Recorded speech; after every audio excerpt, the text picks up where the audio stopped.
അസ്സലാമലൈക്കും, welcome back to Visal media. ഞാൻ ഫക്രുദ്ദീൻ പന്താവൂർ. നമ്മൾ കഴിഞ്ഞ ദിവസം ഒരു വാർത്ത പറഞ്ഞിരുന്നു. അബ്ദുള്ള എന്ന് പേരുള്ള ഒരാളും അദ്ദേഹത്തിൻ്റെ ഭാര്യ നസ്രീനും പിന്നെ ആയിഷ സൈനബ് എന്നുള്ള 13-16 വയസ്സുള്ള മക്കളും ബിരിയാണി കഴിച്ച് കിടന്നുറങ്ങി. എന്നിട്ട് ഇവർ പാതിരാത്രിക്ക് ഇടിച്ചിട്ട് 1-1:30 മണിയാകുമ്പോൾ ഒരു തണ്ണിമത്തം കഴിച്ചു. പിന്നെ ഈ 4 പേരും ദുരൂഹ സാഹചര്യത്തിൽ മരണപ്പെട്ടു. പലരും പറഞ്ഞത് തണ്ണിമത്തം കാരണമാണ് ഇവർ ഈ മരണപ്പെട്ട. തണ്ണിമത്തൽ വിഷമുണ്ട്, പാമ്പ് കൊത്തിയതാണ്, ഇങ്ങനെ പലതും പറഞ്ഞിരുന്നു. ഇവരെ പരിശോധിച്ച് ഡോക്ടർ പറയുന്നൊരു കാര്യം കേട്ട് ഞാൻ നടുങ്ങിപ്പോയി. ഇതിൻ്റെ യഥാർത്ഥ കാരണം തണ്ണിമത്തനല്ല, അതായത് തണ്ണിമത്തനിൽ നിന്നുള്ള വിഷം കൊണ്ടല്ല. പിന്നെ എന്താണെന്നുള്ളതാണ്. കഴിഞ്ഞ ദിവസമാണ് ഇവരെ വീട്ടിലൊരു വിരുന്ന് സംഘടിപ്പിച്ചത്. ആ വിരുന്നിൽ ഒരു 9ഓളം ആളുകൾ, അടുത്ത കുടുംബക്കാർ, നാത്തൂമാർ, ഇവരൊക്കെയാണ് പങ്കെടുത്ത എല്ലാവരും നല്ല ബിരിയാണിക്ക് കഴിച്ചു മടങ്ങി. എല്ലാവരും ബിരിയാണി കഴിച്ചതാണ്. അത് കഴിച്ച് കിടന്നുറങ്ങിയിട്ട് രാത്രി 1:30 ആകുമ്പോൾ സൈനബ് എഴുന്നേറ്റിട്ടാണ് പറഞ്ഞു, ഉമ്മാക്കൊരു കഷ്ണം വിശക്കനുണ്ട്. അങ്ങനെ പറഞ്ഞിട്ട് ഈ ചക്കരമത്ത കഴിച്ചു. അപ്പോൾ ചക്കരമത്ത മുറിച്ചപ്പോൾ എല്ലാവരും കഴിച്ചിട്ട് പിന്നെ ഇവർക്ക് ഭയങ്കര ഛർദിലായി. അങ്ങനെ കുടുംബക്കാർ വിളിച്ച് വരുത്തിയിട്ട് ഇവർ ഹോസ്പിറ്റലിൽ കൊണ്ടുപോയ സമയത്ത് ആദ്യം വരെ കൊണ്ടുപോയത് അടുത്തൊരു ഡോക്ടറെ അടുത്താണ്. ഡോക്ടർ ഒരു ഇഞ്ചക്ഷൻ എഴുതി കൊടുത്തിട്ട് പറഞ്ഞു, അത് നിങ്ങൾ വാങ്ങിച്ച് അടിച്ചാൽ മതി എന്ന് പറഞ്ഞു. പക്ഷേ ഇവരുടെ ഛർദി നിൽക്കണില്ല. ഛർദിയൊക്കെ നിന്നതിന് ശേഷം പിന്നെ തളർന്നു പോവാണ്. അങ്ങനെ ഹോസ്പിറ്റലിൽ കൊണ്ടുപോയപ്പോൾ ആദ്യം ഈ നസ്രീനാണ് മരണപ്പെട്ടത്. ഇവരെ ഭാര്യ, അബ്ദുള്ളയുടെ ഭാര്യ നസ്രീൻ മരണപ്പെട്ടു. ഇവർക്ക് ആർക്കും മിണ്ടാൻ പറ്റും. ഒരു കാര്യം ഡോക്ടർമാരോട് പറഞ്ഞിരുന്നു, ഞങ്ങൾ വരുന്ന സമയത്ത് കുറച്ച് മുൻപായിട്ട് തണ്ണിമത്തൻ കഴിച്ചിരുന്നു. പിന്നെ ഞങ്ങൾക്ക് ഇവർ അർദ്ധബോധാവസ്ഥയിലാണ്. പിന്നീട് നസ്രീൻ മരിച്ചു. പിന്നീട് അബ്ദുള്ള എന്ന് പറയുന്ന ഉപ്പയും പിന്നെ അദ്ദേഹത്തിൻ്റെ മകളും ഒരേ സമയം മരണപ്പെട്ടു. പിന്നെ സൈനബ് മരണപ്പെട്ടു.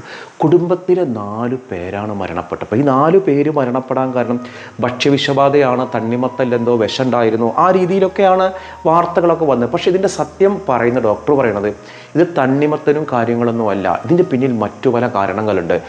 അപ്പോൾ ഡോക്ടർ പറയുന്നൊരു കാര്യം, സാധാരണ ഇപ്പോൾ ഒരു തണ്ണിമത്തനിലാണെങ്കിലോ ബിരിയാണിയിലാണെങ്കിലോ ഒരു പോയിസൺ, വിഷം, ഒരു ഭക്ഷ്യവിഷബാധ, ഫുഡ് പോയിസൺ ഉണ്ടെങ്കിൽ അതിന് ചില അടയാളങ്ങളുണ്ട്. ആ അടയാളങ്ങളല്ല ഇവരിലുണ്ടായത്. സാധാരണ ഫുഡ് പോയിസൺ വന്നാൽ വരാവുന്ന അടയാളങ്ങൾക്കപ്പുറം ഇവർക്ക് വേഗത്തിൽ ഛർദി വന്നു എന്ന് മാത്രമല്ല, ഛർദി വന്നിട്ട് ഇവരുടെ നാഡീ പ്രവർത്തനങ്ങൾ നിന്നു. ഇവർ വേഗത്തിൽ ഇവരുടെ ബോധം പോയി. ഈ ലക്ഷണങ്ങളിൽ നിന്ന് മനസ്സിലാവുന്നത് എന്തോ രാസവിഷങ്ങൾ ഇവരുടെ മേത്ത് കയറിയിട്ടുണ്ട്. അതെങ്ങനെയെന്നുള്ളത് പോലീസ് കണ്ടെത്തണം. അതായത് തണ്ണിമത്തനിൽ നിന്ന് അല്ലെങ്കിൽ ആരെങ്കിലും ബോധപൂർവം വിഷങ്ങൾ കുത്തിവെച്ചതാണോ, അങ്ങനെ ബോധപൂർവം ഏതെങ്കിലും വിരുന്നുകാർ വന്നപ്പോൾ നിങ്ങൾക്കൊരു മക്കൾക്ക് കൊടുക്കാൻ ചക്കരമത്താന്ന് പറഞ്ഞിട്ട് ബോധപൂർവം കൊടുത്തതാണോ, അല്ല കടയിൽ നിന്ന് അങ്ങനെ ചെയ്തതാണോ, അതെല്ലാം ഇവർ സ്വയം അങ്ങനെ കുത്തിവെച്ചിട്ട് ജീവൻ ഒടുക്കിയതാണോ, അത് കണ്ടെത്തേണ്ടത് പോലീസാണ്. പക്ഷെ ഒരു കാര്യം ഉറപ്പ് പറയുന്നു, ഇതൊരു ഫുഡ് പോയിസൺ അല്ല, ഭക്ഷ്യവിഷബാധയില്ല. ഇന്നലെ അടക്കം മാധ്യമങ്ങളൊക്കെ സംശയം പറഞ്ഞിരുന്നതാണ് ഇത് ഭക്ഷ്യവിഷബാധയാണ്, മറ്റെന്തെങ്കിലും കാരണങ്ങളിൽ പുറത്തു വരട്ടെ. ഇനി വിശദമായ ഇതിൻ്റെ പോസ്റ്റ്മോർട്ടം പഠന റിപ്പോർട്ടുകൾ പുറത്തു വരാനുണ്ട്. ഏത് അളവിൽ ഏത് വിഷമാണ് കയറിയത്. എന്തായാലും ഒരു കാര്യം ഡോക്ടർ ഉറപ്പിച്ചു പറയുന്നുണ്ട്, ഇത് തണ്ണിമത്തം കഴിച്ചത് കൊണ്ടുള്ള പ്രശ്നമല്ല. തണ്ണിമത്തനക്ക് പ്രശ്നങ്ങളുണ്ട്. തണ്ണിമത്തം എന്ന് പറയുന്ന സാധനം നമ്മൾ വാങ്ങുന്ന സമയത്ത് നമ്മൾ ശ്രദ്ധിക്കേണ്ടുന്ന കുറേ കാര്യങ്ങളുണ്ട്, കഴിക്കണ സമയത്ത് നമ്മൾ ശ്രദ്ധിക്കേണ്ടുന്ന കാര്യങ്ങളുണ്ട്. കാരണം തണ്ണിമത്തൻ്റെ ഉള്ളിൽ വെള്ളവും പഞ്ചസാര, പ്രകൃതിദത്തമായ പഞ്ചസാരയും കൂടുതലുള്ള ഒരു പഴവർഗ്ഗമാണ് ഈ തണ്ണിമത്തം എന്നുള്ളത്. അതുകൊണ്ട് തന്നെ ബാക്ടീരിയകൾ വേഗത്തിൽ എളുപ്പം കയറാനൊരു സാധ്യത ഉണ്ട്. നമ്മൾ തണ്ണിമത്തം വാങ്ങുമ്പോൾ ശ്രദ്ധിക്കേണ്ടുന്ന ഒരു കാര്യം, നമ്മൾ ഏത് തണ്ണിമത്തം വാങ്ങിയാലും നന്നായിട്ട് ശുദ്ധജലത്തിൽ കഴുകിയിട്ട് നമ്മൾ മുറിക്കാവും. അതിൻ്റെ പുറം ഭാഗം നന്നായിട്ട് കഴുകണം. കാരണം ഇതിൻ്റെ ഉള്ളിലേക്ക് നമ്മൾ നല്ല ചുവപ്പ് കിട്ടാനും നല്ല കളറ് കിട്ടാനും മധുരം കിട്ടാനും പല രാസലഹരിയും ചേർക്കലുണ്ട്. അപ്പോൾ ഇതൊരു പക്ഷേ ചളിയിലൂടെയൊക്കെ വന്ന് അതിൻ്റെ ഉള്ളിലേക്ക് ഇത് കയറാൻ സാധ്യത ഉണ്ട്. ഇതിൻ്റെ ഉള്ളിൽ കയറി കഴിഞ്ഞാൽ പല തരത്തിലുള്ള ബാക്ടീരിയകളുണ്ട്. ഈ ബാക്ടീരിയകൾ ഇങ്ങനെ വളർന്ന് നമ്മുടെ ശരീരത്തിനെ ഇല്ലാതാക്കും. എന്നാൽ പോലും ഇതെന്ത് ചെയ്യില്ല, മണിക്കൂറുകൾ കൊണ്ട് ആളെ കൊല്ലില്ല. സാധാരണ തണ്ണിമത്തം കഴിച്ചാൽ വയറ്റിൽ നിന്ന് പോകുന്ന ആളുകളുണ്ട്, ഛർദിൽ വരുന്ന ആളുകളുണ്ട്, തളർച്ച വരുന്ന ആളുകളുണ്ട്. ഇതൊന്നും മരണത്തിന് കാരണമാവുന്ന കാര്യങ്ങളല്ല. പക്ഷേ ബാക്ടീരിയകളുടെ അമിതമായ അളവ് എന്തെങ്കിലും കാരണമാവലുണ്ട്. അപ്പോൾ നമ്മൾ തണ്ണിമത്തം വീട്ടിൽ കൊണ്ടുവന്നാൽ നന്നായിട്ട് ശുദ്ധജലം കൊണ്ട് കഴുകുക, കത്തി നന്നായിട്ട് കഴുകി വൃത്തിയാവുക, കത്തിയാവുക, മുറിച്ചിട്ട് അധിക നേരം പുറത്ത് വെക്കാതിരിക്കുക, ആവശ്യമാണെങ്കിൽ ഫ്രിഡ്ജിൽ വെക്കുക. പിന്നെ നമ്മൾ ആ തണ്ണിമത്തം മുറിക്കുന്ന ഇതുണ്ടല്ലോ, അതിൻ്റെ പലക, പ്ലേറ്റ്, അത് നന്നായിട്ട് കഴുകി വൃത്തിയാക്കുക. ഇതൊക്കെയാണ് ചെയ്യാനുള്ള കാര്യങ്ങൾ. പിന്നെ അധികം മരുന്ന് ചേർക്കാതെ തണ്ണിമത്തം കിട്ടുമെങ്കിൽ അതാണ് വാങ്ങി കഴിക്കേണ്ടത്. തണ്ണിമത്തൻ അധികം മുറിച്ച് പുറത്ത് വെച്ചാൽ ഈച്ചാർന്നിട്ടോ അല്ലെങ്കിൽ മറ്റു ഈ ബാക്ടീരിയകളുടെ പ്രവർത്തനം കൂടാനൊക്കെ കാരണമാവലുണ്ട്. അപ്പോൾ എന്നാൽ പോലും തണ്ണിമത്തേനെ പേടിക്കേണ്ട സാധനമല്ല. പിന്നെ രാത്രി തണ്ണിമത്തം കഴിച്ചാൽ മരിക്കുന്ന അന്ധവിശ്വാസമുള്ളവരുണ്ട്. രാത്രി തണ്ണിമത്തം കഴിച്ചാൽ ഇതിൽ ജലാംശം കൂടുതലുള്ള സാധനം ആയതുകൊണ്ടും മൂത്രമൊഴിക്കാൻ, അതുകൊണ്ട് വൃക്കക്ക് അസുഖമുള്ള ആളുകൾ കഴിക്കരുത്, പഞ്ചസാരയുടെ അളവ് കൂടുതലാണെന്നുള്ളത് കൊണ്ട് അതിനൊരു നിരുത്സാഹപ്പെടുത്താറുണ്ട്. അല്ലാണ്ട് രാത്രി കഴിച്ചാൽ പ്രശ്നമൊന്നുമില്ല. പക്ഷേ ഇവരുടെ മരണത്തിൽ വലിയ ദുരൂഹത വരുന്നത് ഇത് തണ്ണിമത്തൻ സ്വാഭാവികമായി കഴിച്ചത് കൊണ്ടല്ല. പിന്നെ ആരോ ഫ്രിഡ്ജിനുള്ളിൽ പാമ്പ് കയറിയിട്ട് അതാണ്. ഇതിന് ഒരു വലിയ ഗൂഢാലോചനയുണ്ട്. ഇവർ സാമ്പത്തികമായിട്ട് അങ്ങനെ പ്രയാസമുള്ള ഒരാളുകളല്ല. അതുകൊണ്ടൊരു സാമ്പത്തിക പ്രയാസം കാരണം ആ കുടുംബം ഒന്നിച്ച് ജീവൻ ഒടുക്കി എന്നൊരു വിശ്വസിക്കാൻ പ്രയാസമാണ്. മറിച്ച് ഇവരുടെ എന്തെങ്കിലും ശത്രുതയുള്ളവരുണ്ടോ? രാത്രി തണ്ണിമത്തം കഴിക്കുന്ന ആളുകൾ നാളെ നമ്മളെ വീട്ടിലും ഇങ്ങനെ ഉണ്ടാവുകയാണെങ്കിൽ പേടിയല്ലേ? തണ്ണിമത്തം കഴിക്കാത്തവരാരുള്ളത്? പ്രത്യേകിച്ച് പലപ്പോഴും രാത്രിയിലാണ് നമ്മൾ മലയാളികൾ പലരും കഴിക്കൽ. അപ്പോൾ ഇത് ബിരിയാണിയിലുള്ള പ്രശ്നമാണെങ്കിൽ ആ 9 പേരും ബിരിയാണി കഴിച്ച ബാക്കിയുള്ള 9 പേർക്കും അതുണ്ടാവണം. അപ്പോൾ ഇവർ മാത്രം സെപ്പറേറ്റ് ആയിട്ട് കഴിച്ചത് എന്താണ്? തണ്ണിമത്തനാണ്. അപ്പോൾ ഈ തണ്ണിമത്തൻ എവിടെ നിന്ന് മേടിച്ചു കൊടുക്കുന്നത്? ആരാണ് മേടിച്ചു കൊടുക്കുന്നത്? ഇവർക്കാരെങ്കിലും മറ്റേ കുടുംബക്കാർ ഗിഫ്റ്റ് കൊടുത്തതാണോ? സാധാരണ നമ്മൾ ഒരു വിരുന്നിനൊക്കെ വരുമ്പോൾ എന്തെങ്കിലുമൊക്കെ ഒരു ഫ്രൂട്ട്സ് കൊണ്ടുവരലുണ്ടല്ലോ. അല്ലെങ്കിൽ അതിൻ്റെ ഉള്ളിൽ വല്ല പാമ്പ് വിഷം ഉണ്ടായാലും ഇവർ മനഃപൂർവ്വം ചേർത്തതാണോ?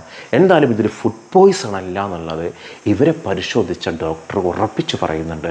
ഇതിൽ അമിതമായ വിഷം ചേർത്തിട്ടുണ്ട്. അതെങ്ങനെ കയറി വന്നു എന്നറിയണം.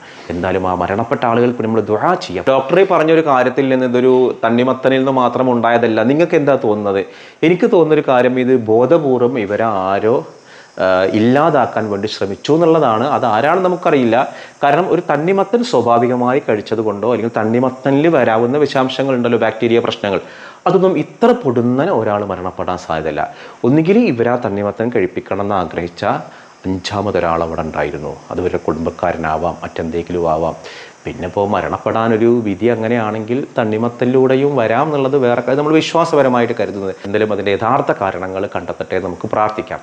ഇന്നലത്തെ ചോദ്യത്തിൻ്റെ ഉത്തരം ലിബിയ എന്നുള്ളതാണ്. പലരും തെറ്റായ ആൻസർ എഴുതിയിരുന്നു. ശരിയായ ഉത്തരം ലിബിയ എന്നുള്ളതാണ്. ഞാൻ ഇന്ന് ചോദിക്കുന്നൊരു ചോദ്യം, മെയ് 4 നമ്മുടെ തെരഞ്ഞെടുപ്പിൻ്റെ റിസൾട്ട് അറിയാൻ പോകുന്നത്.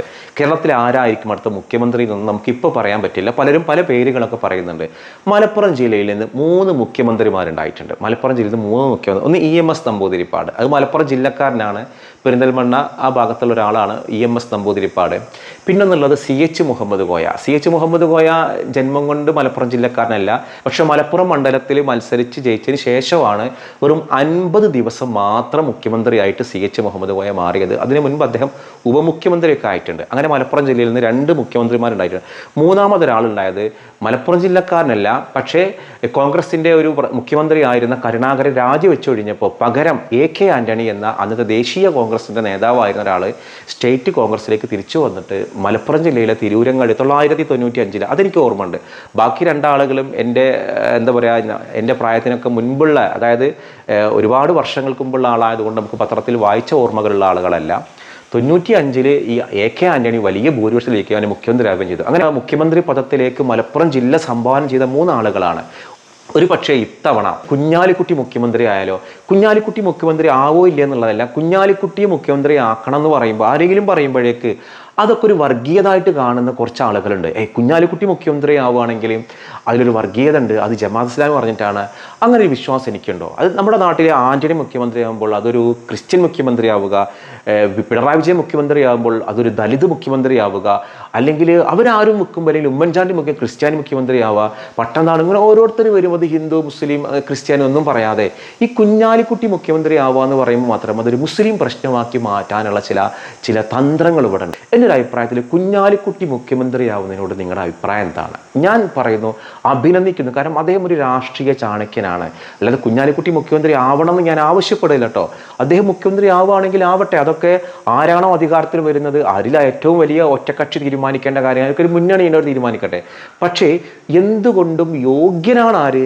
കുഞ്ഞാലിക്കുട്ടി. ഇപ്പോൾ കുഞ്ഞാലിക്കുട്ടി മുഖ്യമന്ത്രി ആകുന്നതിനെ കുറിച്ചിട്ട് നിങ്ങളുടെ അഭിപ്രായം എന്താണ് എന്നുള്ളതാണ് ചോദ്യം. അങ്ങനെയാണെങ്കിൽ മലപ്പുറം ജില്ലയിൽ നിന്നുള്ള 4ാമത്തെ മുഖ്യമന്ത്രി ആയിരിക്കും ആര്? കുഞ്ഞാലിക്കുട്ടിയുള്ള അടിപൊളിയാണ്.